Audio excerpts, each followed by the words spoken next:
నెల్లూరు జిల్లా దుత్తులూరు మండలం నర్రవాడ గ్రామంలో జరుగుతున్న శ్రీ వేంగమాంబ పేరంటాళ్లు బ్రహ్మోత్సవాలకు కనిగిరి నియోజకవర్గం నుండి వేలాదిగా భక్తులు తరలివస్తున్నారు.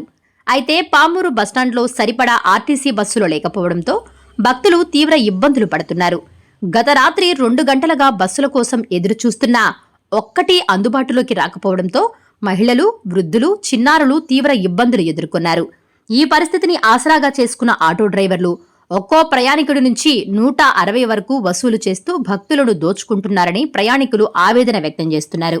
గత ఏడాది బ్రహ్మోత్సవాల సందర్భంగా ప్రత్యేక బస్సులు నడిపిన ఆర్టీసీ అధికారులు ఈసారి మాత్రం భక్తుల రద్దీని పూర్తిగా విస్మరించారని వారు ఆరోపిస్తున్నారు. ఉచిత బస్సులను నిలిపివేయడం, సాధారణ సర్వీసులను కూడా తగ్గించడం వల్ల వేలాది మంది భక్తులు తీవ్ర ఇబ్బందులు పడుతున్నారని అంటున్నారు.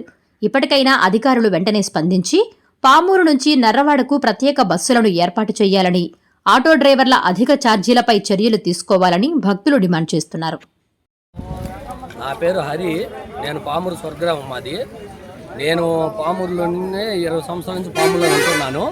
నేను ప్రతి సంవత్సరము నర్రవాడ వెంగమాంబ తిరణాలకి ఈరోజు ఇప్పుడు వెంగమాంబ తిరణాల 5వ తారీఖు నుంచి జరుగుతుంది. ఈరోజు 8వ తారీఖు. ఈ 3 రోజుల నుంచి ఎక్కడెక్కడి ప్రజలందరూ, చుట్టుపక్కల గ్రామస్తులందరూ చిన్నపిల్లలు తీసుకొని దేవుడు దర్శనార్థి కోసము అందరూ వస్తారు. ఈరోజు ప్రధాన ఉత్సవం. ఈ టైంలో చాలామంది దేవుడి దర్శనం కోసం వెళ్తారు. ఇటువంటి టైంలో ప్రతి సంవత్సరము స్పెషల్ బస్సులు ఉంటాయి. ప్రతి సంవత్సరము 10 నిమిషాలకు ఒక స్పెషల్ బస్సు ఉంటుంది. వాళ్ళే ఆర్టీసీ వాళ్ళే కేకలు వేస్తూ స్పెషల్ బస్సు పెట్టాము, నర్రవాడ వెంగమాంబ తిరణాలకి నర్రవాడ అని కేకలు పెడుతుంటారు. కానీ మరి ఈ సంవత్సరము ఇప్పుడు మేము వచ్చి 1:30 గంట అయింది. ఇక్కడ కొంతమంది 2 గంటల నుంచి కూడా ఉన్నారు. కొంతమంది బద్వేలు నుంచి వచ్చారు, పోతే నెల్లూరు నుంచి వచ్చారు. వీళ్ళందరూ ఎక్కడెక్కడి నుంచో సుదూర ప్రాంతాల నుంచి వచ్చిన భక్తులు నర్రవాడ వెంగమాంబను దర్శించుకోవడం కోసం కేవలం ఈరోజు ప్రధానోత్సవానికి వెళ్ళాలని చెప్పి ఈరోజు నైట్ అక్కడ జాగరం జరుగుద్ది, దేవుడు ఉత్సవం జరుగుద్ది, ఊరేగింపు జరుగుద్ది. వీటి గురించి ఎక్కడికి ప్రజలందరూ వచ్చారు. మరి వాళ్ళకి బస్సు సౌకర్యం లేదు. చూడండి, మీరు ఇది చూడండి ఎంతమంది జనాలు ఉన్నారు. దగ్గర 1:30 గంట 2 గంటల నుంచి కనీసము డైలీ వచ్చే బస్సు అయినా, డైలీ నెల్లూరు వెళ్ళే బస్సు కూడా కనీసం ఆ బస్సు కూడా లేదు. మరి ఇది ఫ్రీ బస్సు అన్నారు. ఏది ఈ ఫ్రీ బస్సు అనేది ఉంటే ఇంతమంది లేడీస్కి, ఇంతమంది జెంట్స్కి మరి ఈ పాటి వెళ్ళేవాళ్ళుగా కనీసం 10 మంది 20 మంది కూడా బస్సు బయలుదేరుతుంది మార్నింగ్ టైంలో, డే టైంలో. మరి ఇటువంటి ఇంత ఉత్సవం నర్రవాడ తిరణాలు జరుగుతుంటే, నెల్లూరు జిల్లా సంబంధించిన నర్రవాడ తిరణాలు జరుగుతుంటే మరి ఈరోజు ఒక్క బస్సు లేదు. గంటన్నర అయింది. పడిగాపలు కాస్తున్నారు, పసిపేటలను పెట్టుకో ఉన్నారు. వాళ్ళకు తిండి తిప్పలు, భోజనాలు, మంచి చెడ్డ ఇక్కడ ఏం దొరుకుతాయి? ఆ టయానికి గుడి దగ్గరికి వెళ్తే అక్కడ దేవుడి దర్శనం తొందరగా దర్శనం చేసుకొని ఆ తర్వాత అందరూ భోజనం చేసుకొని ఆ ప్రధానోత్సవం చూసుకొని నైట్ అంతా జాగారం చేసి భక్తులందరూ ఇటువంటి సిచ్యువేషన్లో మీరు బస్సులు కొరత చేయడం అనేది అది దేనివల్ల? అలా బస్సులు కొరత చేస్తే ప్రజల్ని అంత ఇబ్బంది పెడుతున్నారు. దాన్ని కొంచెం గమనించుకోవాలి. మరి ప్రతి సంవత్సరం ఇక్కడ టెంట్ వేసేసి ఆర్టీసీ వాళ్ళు 1 by 1 బస్సులు నర్రవాడ స్పెషల్ అంటారు. మరి ఆ స్పెషల్ బస్సులు ఈరోజు ఏవి? 1:30 గంట అయింది. నేనైతే 1:30 గంట అయింది. 8:30కి వచ్చాను నేను ఈ స్టాండ్కి. అక్కడ నిలబడిన సత్యనారాయణ గుడి దగ్గర. అక్కడికి బస్సు రాలా, మళ్ళీ అక్కడి నుంచి నడుచుకుంటూ వచ్చా. ఆటోలు చూస్తే ఆటోలు లేవు. ఆటోల్లో ఎంతమంది అని వెళ్తారు? పిల్లల్ని తీసుకొని ఎంతమందికి డబ్బులు పెట్టుకొని ఆటోలు వెళ్తారు.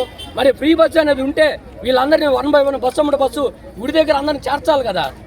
ఆ చేర్చలేని ప్రయత్నము ఎందుకు చేయట్లేదు? ఈరోజు ఇటు పునరావృతం అవ్వకుండా చేయాల్సిన బాధ్యత ప్రభుత్వానికి ఉంది. నేను ఎవరైనా కావచ్చు, నేను సామాన్య భక్తుని, నేను ఒక నార్మల్ వ్యక్తిని. నేను దేవుడి దర్శనం కోసం వెళ్తున్నాను. ఆ టైంలో ఇక్కడ నిలబడాను, మాట్లాడుతున్నాను.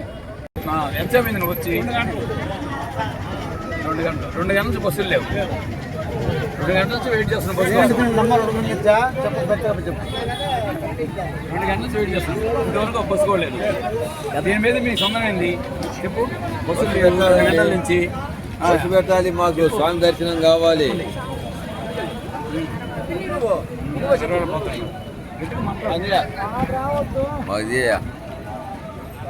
మైకి పెట్టావా? మాకు బస్సు పెట్టాలి సార్, మాకు స్వామి దర్శనానికి వెళ్ళాలి. మేము మీరు ఎక్కడి నుంచి వచ్చారు? మేము సిఎస్పురం నుంచి వచ్చాం సార్. చెప్పండి. ఆ వీడి సర్ది చెప్పు. మాకు బస్సు లేక చాలా ఇబ్బంది పడుతున్నాం సార్. పిల్లలు తీసుకొని వచ్చి మేము మాకు బస్సు స్వామి కాడికి పెడితే మేము స్వామి దర్శనం చేసుకుంటాం సార్. మీరు దయించి ప్రభుత్వం వారు మాకు బస్సు పెట్టాలి సార్. అయితే ఈరోజు బస్సు లేదు, దాని గురించి ఈరోజు బస్సు లేదు. మేము వచ్చేసి 2 గంటలకు కావాల్సింది. మాకు బస్సు లేదు సార్. మేము మాత్రం స్వామి దర్శనానికి వెళ్ళాలి.